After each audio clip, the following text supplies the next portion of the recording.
None of us is perfect. All of us makes mistakes in our relationships, both in our personal and our professional relationships.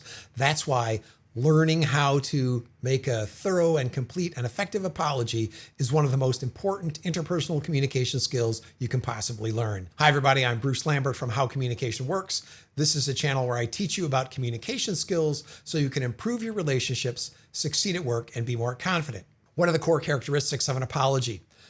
First of all, an admission of wrongdoing. You have to acknowledge in an apology that you have violated some rule, some norm, some expectation. What is the moral framework of the social world? You think of the 10 Commandments or the Golden Rule. These are the kind of moral norms that structure ordinary interaction in the social world. And when we transgress or violate or break one of these rules, we have to acknowledge that we've broken this rule or this expectation or this norm. Second, we have to express regret.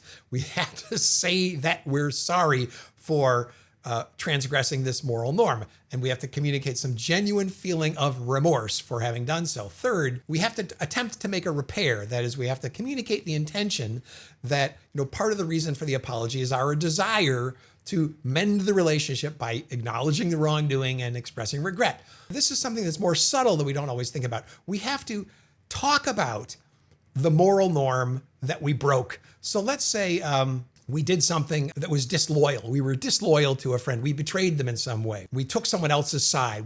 Somehow the norm of loyalty to a friend was broken. Therefore, when you apologize, you have to talk about the importance of loyalty. That is, you have to say something like, I should have been loyal to you. You were correct to expect me to be loyal to you. And I was disloyal, and I apologize. It was wrong for me to be disloyal. So this is important because we have to remind the other person that the moral norm that we broke is one that we respect and is one that's worth upholding. And that's an important part of an apology, that we remind them that we didn't transgress this moral norm because we thought it was unimportant or not valid. We did so because we made a mistake. If you like my style of teaching, I'm in the middle of preparing a course on listening called The Listening Leap. There's a link in the description, and if you click on that link, it'll take you to listeningleap.com, where you can download a free 10-page PDF listening guide.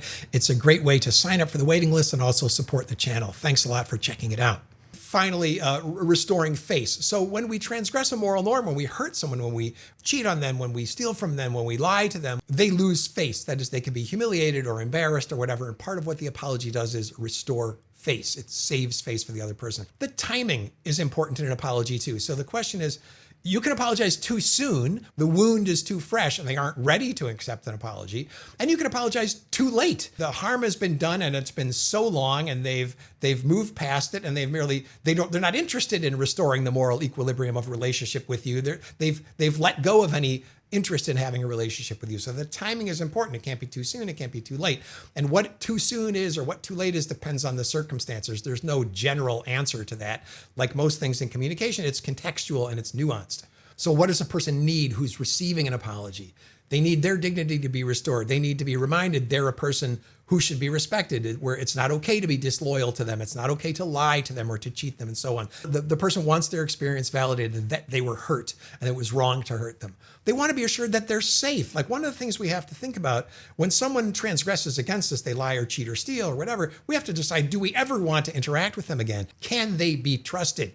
Is it safe to be in an interaction with them? And an apology can do that. Even then, we might accept an apology and still decide it's not safe to interact with this person. So people will look for sincerity in our apologies. They'll want to know, is there a realistic commitment to change? People will often say, the words in the apology are one thing, and you can apologize in a better or a worse way, but people are looking for the behavior to change. And then you have to be willing to listen to the other person. An apology is a conversation, not a single event. And if they're really angry with you and want to tell you how you hurt them, then you have to kind of sit there and take it. So what is not a real apology? So things like, I'm sorry you feel that way. You can't apologize for another person's feelings, or using the passive voice, mistakes were made. Nope. Or I'm sorry, but. So when you make excuses, you're not taking full responsibility. And as we've said previously, one of the essential elements of a complete and authentic apology is taking full responsibility. So apology is a foundational skill in interpersonal relationships. It has the power, unlike any other communication skill, I think, to heal badly damaged relationships. It's not easy to master. It takes courage. It takes integrity, self-discipline, the ability to withstand the temporary humiliation that comes with apologizing. But it's worth doing. And like many things that are worth doing, it's hard.